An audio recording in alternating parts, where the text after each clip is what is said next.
Film अभिनेता और गोरखपुर से सांसद रवि किशन को लेकर एक लड़की शिनोवा ने कथित तौर पर यह दावा किया था कि वो उनकी बेटी हैं।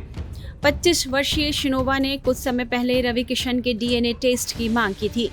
शिनोवा कोर्ट से यह गुहार लगा रही थी कि रवि किशन इस बात को मानने को तैयार नहीं है कि मैं उनकी बेटी हूँ, लिहाजा उनका डीएनए टेस्ट कराकर इस बात की सच्चाई सबके सामने लाई जाए। लेकिन इस मामले पर रवि किशन को मुंबई कोर्ट से बड़ी राहत मिली है। मुंबई के दिंडोशी सेशन कोर्ट ने शिनोवा की इस अपील को खारिज कर दिया है।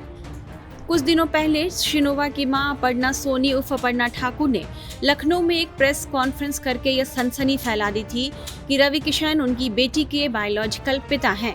शिनोवा की मां के मुताबिक रवि किशन अकेले में तो इस बात को स्वीकार करते हैं, लेकिन सार्वजनिक तौर पर वे इसे नहीं मानते। अपर्णा ठाकुर ने सबूत के तौर पर रवि किशन के साथ मां बेटी की कई तस्वीरें भी मीडिया को शेयर की थी। इसके बाद शिनोवा ने इंस्टाग्राम पर पीएम मोदी और उत्तर प्रदेश के मुख्यमंत्री योगी आदित्यनाथ को टैग करते हुए एक वीडियो संदेश भी जारी किया था।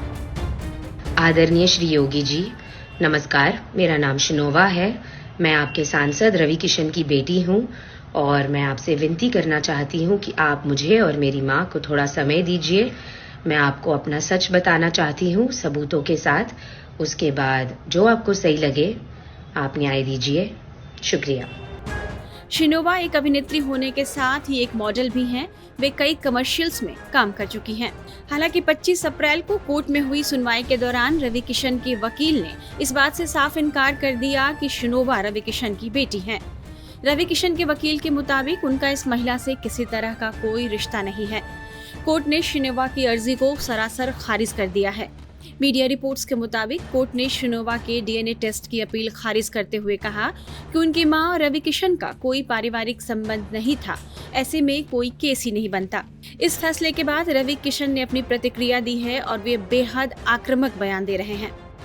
जिन लोगों ने मेरी छवि धूमिल करने का प्रयास किया है उन सबको जेल जाना होगा।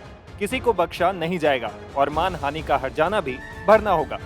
ये कोई साधारण आरोप नहीं था और इसे लोकसभा चुनाव के ठीक पहले पब्लिक में उछालकर एक बेहद गलत संदेश फैलाया गया। लेकिन माननीय अदालत ने समय रहते दूध का दूध और पानी का पानी कर दिया है। रवि किशन एक बार फिर गोरखपुर से बीजेपी के टिकट पर चुनाव लड़ रहे हैं। बीच चुनाव यह मुद्दा उछलने से उनकी छवि को काफी नुकसान पहुंच रहा था। चूंकि शिनोवा पीएम मोदी और सीएम योगी को टैग करके इंसाफ की मांग कर रही थी, इसलिए कहा जा रहा है कि बीजेपी नेतृत्व तक इस मुद्दे पर गंभीर था। हालांकि कोर्ट के फैसले के बाद रवि किशन को बड़ी राहत मिली है। टाइम्स नाउ नवभारत डिजिटल की रिपोर्ट।